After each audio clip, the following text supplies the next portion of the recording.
This is part 2 of our series about religion, which we made because our community asked us to. If you haven't seen part 1, Why Do We Believe in God? Then go watch that before this one. It'll make more sense. It feels like everything is getting faster. Cars are faster, internet connections are faster, and even our food is microwavable. So what if we told you there was a way to learn about world religions in just 30 minutes? You might think we're crazy, but stick around and let's give it a shot. Let's start with where all religions begin, creation. Most religions have stories about how the world began. For example, many Christians believe that God created the world in 6 days as told in the book of Genesis. Muslims also believe that God created the world in 6 days as written in the Quran. And many indigenous cultures have creation stories that usually involve a separation of the upper world, the spirit world, and the underwater world. Some cultures tell stories about how the earth was formed from the body of a deceased whale or another large animal. Others say that humans were created from clay or born from rocks. These vastly different stories show that no matter where you live, your culture will probably have a creation story. But why? According to anthropologist and religious studies scholar Scott Atran, creation stories help explain human existence. They answer questions like, who am I? Where did I come from? And what is my place in the world? By providing answers to these fundamental questions, religions can bring people comfort. But creation isn't the only thing that religions have in common. All religions also have stories about a great flood that happened long ago. Now, we don't mean to suggest that all religions copy each other. Scholars believe that many cultures develop similar stories independently. But why do they share so many of the same themes? Well, there are 2 possibilities. The first is that these stories are just myths. Stories that teach lessons or values and aren't meant to be taken literally. For example, some scholars believe that the story of Noah's Ark in the Bible teaches people about God's mercy and judgment. In this story, most of humanity is wiped out by a great flood, but Noah and his family are spared because they're righteous. This story teaches Christians that God is merciful, but he can also be very angry and humans should try to be good. The second possibility is that these stories are based on real events. In other words, they're not myths, but memories of actual floods that happened thousands of years ago. Supporters of this theory point to the fact that there are many legends of great floods in cultures all over the world. Stories like these are sometimes called oral histories. They're passed down through generations by word of mouth rather than being written down. Of course, just because a story is passed down through generations doesn't mean it's true.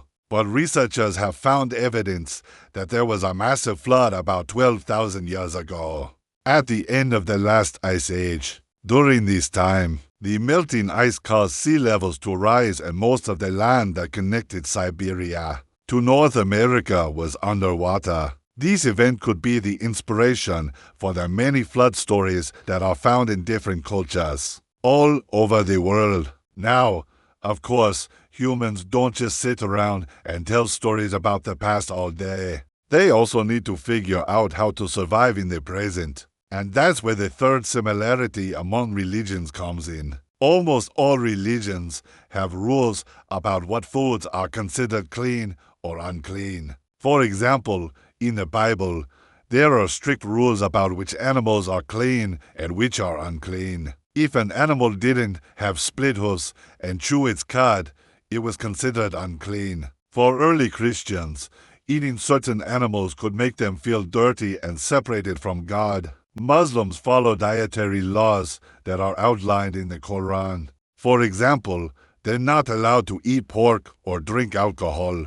These rules also help Muslims feel closer to God. And many indigenous cultures have taboos about eating certain animals, such as bears or wolves. In some cultures, these rules are based on practical concerns. For example, some animals are dangerous to hunt and kill, so communities decide to stop hunting them to preserve their numbers. Other rules reflect the importance of certain animals in a culture's mythology. For example, bears often play important roles in the stories of indigenous peoples, so hunting them would be a serious offense. If you've noticed, there's a pattern here. Many religious rules help followers feel closer to God and guide them on how to live their lives. Speaking of guidance, the next thing all religions have in common is that they have leaders who teach their followers. Every religion has teachers, whether they're called priests, pastors, rabbis, gurus,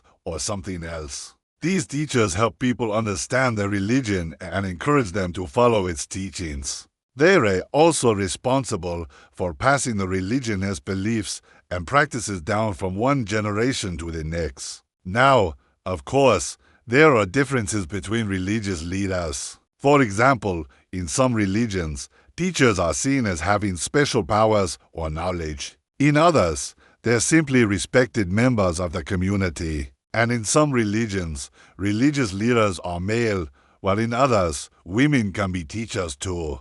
But no matter what they're called or what their role is, every religion needs people to help teach and guide its followers. But teaching people how to live their lives isn't the only thing that religions do. The next thing all religions have in common is that they deal with death. What happens when a person dies is a big question for all religions. For example, Christians believe that when a person dies, their soul goes to heaven or hell depending on whether they were a good person or a bad person. Muslims believe that after a person dies, they'll be judged by Allah and then sent to either paradise or hell. And many indigenous cultures believe that a person's soul goes back to the place where it came from, such as the spirit world or the underwater world.